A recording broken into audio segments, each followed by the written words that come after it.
Welcome to the Tunde Learning Your podcast, the Nigerian Theatre Witnesses to History. It comes up on YouTube every Thursday, and you can watch past episodes by going to YouTube and searching for the Tunde Learning Your podcast, where you'll see the Nigerian Theatre Witnesses to History. You can watch those episodes by clicking on them, and you can also click the subscribe button on the episode that you're watching, and whenever a new episode is coming on, you will be notified. Also, like and share that episode that you're watching and the other ones that you'll watch. They have been exciting as we have insight into how the Nigerian theatre scene, how the Nigerian art scene has developed over the last 40, 50 years. Today we'll continue and conclude our discussion with the internationally acclaimed Prince Tunde Odunlade, who runs also the Tunde Odunlade Arts Gallery in Bodija, Ibadan. Like I said earlier, watch, like, share, and click on the subscribe button so that you will not miss any episode of the Nigerian Theatre Witnesses to History. Let's join Prince Tunde Odunlade as he gives us his final thoughts on how the Ibadan Gallery of Arts can be given life and the dimensions that it can bring to the art scene. And you guys are here in Ibadan, so we are still counting, but very little opportunity for them. How many people in your space? In my space only. So much that some of my friends are saying, this place has become too small for you. You need to expand. Expand to where you can bring the money. Yeah, For that's a lot of expansion, money. which would be a lot of money. Yeah. And so it's painful to see that there are all these artists who have little or no opportunity to showcase their talent. No And exposure. No exposure. And this is not just visual artists, literary artists, performing artists, and so on and so forth, who are coming here. Just this morning, one young man brought a letter, seeking to use this place as a place where he can rehearse his group on daily basis. I said, fine, you own it. Just don't disturb, and just don't, prevent people who are coming in to see art when they come in. So if you can blend with our story here, you got this place. That's and what you have to do. Yeah, and he already has a layout of days that he'll be putting up his performances, starting from March. And I think that would be important. Yes. Because I remember after Festac 77, right from there, we transited to the National Museum in Lagos. Museum kitchen. Oh, yeah. And Tunde Kuboye was I was the first artist to perform on that stage. I don't know if you know. No, I didn't. I'm the first in 1976. Right. That's when we opened that place. Right. My group, Dudu Art Group, Right. was the first to perform on that stage. And our artworks were hung in the kitchen. In fact, I was going to say that what we did, we had a workshop. Yes. In the workshop, we developed a performance from that. And we used the cultural things. Okay, that were available. Exactly. So the cultural things were not just idle. No, they became functional. They became functional. And that's the kind of thing I want to see with the artists who come in there as well. Yeah, that's what we've been doing. So that people can have a fuller experience. We've been having a lot of shows. We've had a lot of play staged there. We staged Yoruba, a play written by Tunde. We staged Passion for Christ, which was adapted by Bernard Ogini, one of our in-house artists, into Pidgin. Wow. It was beautiful. Wow. So we've had a lot of plays staged here, Right. a lot of exhibition. We had an exhibition we called SEO Faja, which That's had right. 6 artists in the collection, and all works of these artists telling a vivid story to encourage people why religion should not cause divisions among us. More so that United Nations said that Yoruba people are the largest group of people on earth who cohabit, who live together without allowing religion to cause any crisis among them. So I play up on that in conjunction with Dr. Tunde Adebola, and then we came up with the concept of SEO Faja. Nice exhibition. Right. We had an exhibition here for the International Women's Day that we had works from all over the world from women who are of Nigerian extraction. As far as to Germany, we had work sent in from Germany.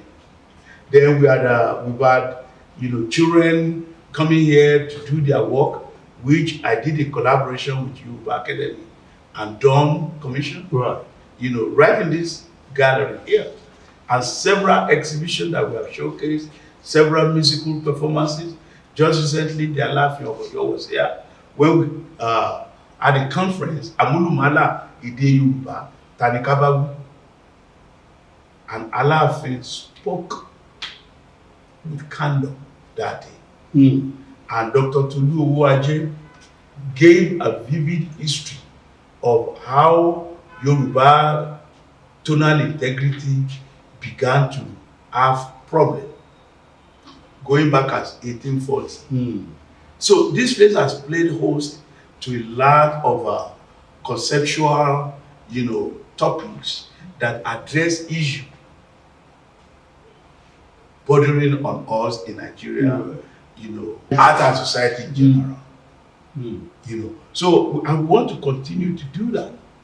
And I'm in fact beginning to think, will it be wrong if I go non-profit? Yeah. Because I found out that there are lots and lots of things to do that is not getting supported. Most of these things I support from my pocket. Yeah. Money that I make elsewhere. That's why you are an art lover, art promoter. I'm patron, like you said. Art patron. Yes. So I enjoy that. But you could do with the help. Yes. Yeah. I could do with a lot of help. Providing a lot of inspiration and leadership. Yes, there are lots and lots of artists, of people who want to showcase their talent. That it's not just easy as much as we would have wanted it to be. So if you're talking in terms of pain, there's some pain out there. Right. But in terms of, am I enjoying what I'm doing? Of course. Yeah. I'm enjoying it. And I'm happy that I'm able to do the little that I'm doing, but I want to do more. Talk about Toki Memorial Art Center. Oh, Toki. That was a center that I ran for 14 years. Similarly, what we're doing at Toki is what we're doing here, except on a larger scale. Yeah. And when I say on a larger scale, more space to showcase more artists. But Toki was more of a studio center where young and upcoming artists, were able to discover themselves, their talents, of which there are lots and lots of them around the world today who have discovered their talents as a result of our effort at Toki Memorial Art Center. That's right. And some of my colleagues then, Turayo Onibokuta, that's a brother to Ademola Onibokuta, ran the center together, though I was the artistic director. And then from there, some of these artists were able to find a niche for themselves that are now living in America, in China, in Germany, and other parts of the world.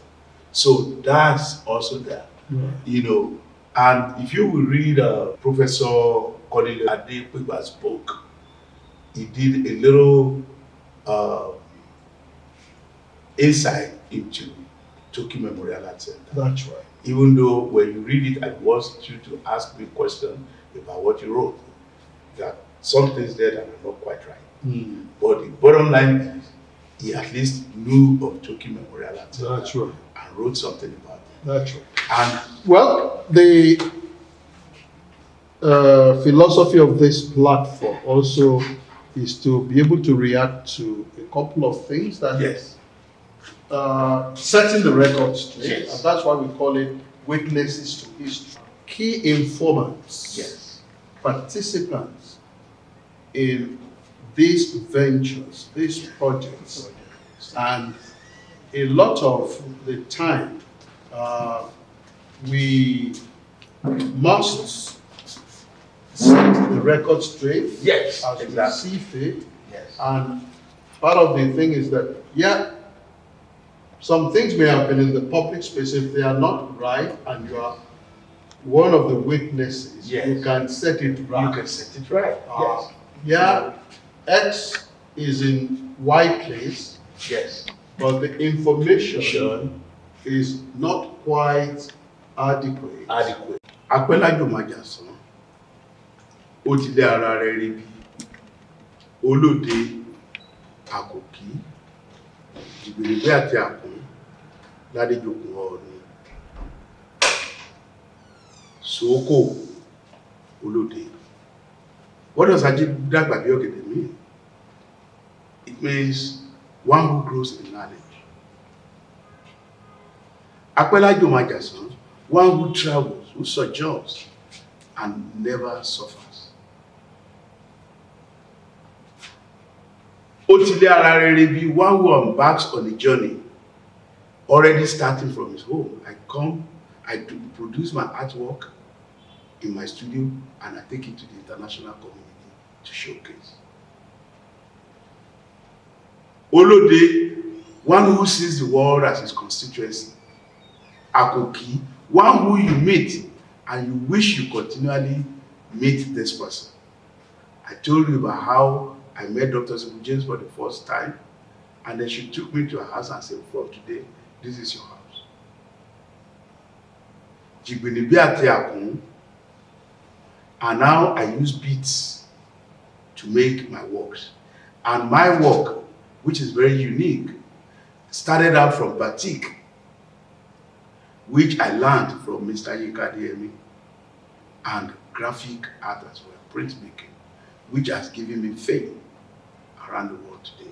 Like one of my prints is in Victoria and Albert Museum in London. If you Google my name, you will see that.